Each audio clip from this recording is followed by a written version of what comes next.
Network News. Iniutos na ni Zamboanga City Mayor Kimer Adan Olaso ang pagpapatupad ng forced evacuation sa lahat ng mga residente sa nakatira sa coastal areas ng East Coast ng lungsod. Ito ay makaraang nakitaan ng paggalaw ang dagat pasada alas 8 ng umaga matapos na naranasan ng intensity 4 na lindol. Sa panayam ng RMN Zamboanga kay Security Officer ng Philippine Fisheries Development Authority na si Albert Apilano, napansin umano nila na halos 10 metro ang ibinaba ng tubig sa dagat at tumaas din naman agad na tumagal ng 1 oras. Kahalintulad rin na naranasan ng mga residentes ng Barangay Manikaan, Barangay Bolong at ibabang barangay sa mga coastal areas ng East Coast.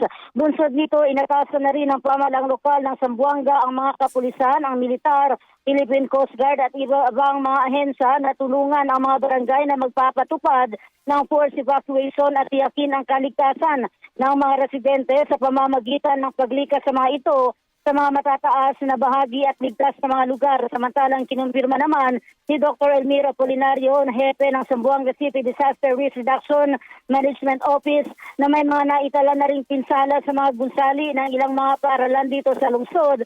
Subalit minor lamang umano at patuloy naman ang kanilang ginagawang damage assessment at wala rin naman umanong naitalang nasaktan sa nasabing insidente. Kasama mo sa DXRG RMN Zamboanga, Radyoman Mirasol Montesa, Tatak RMN. RMN Network News.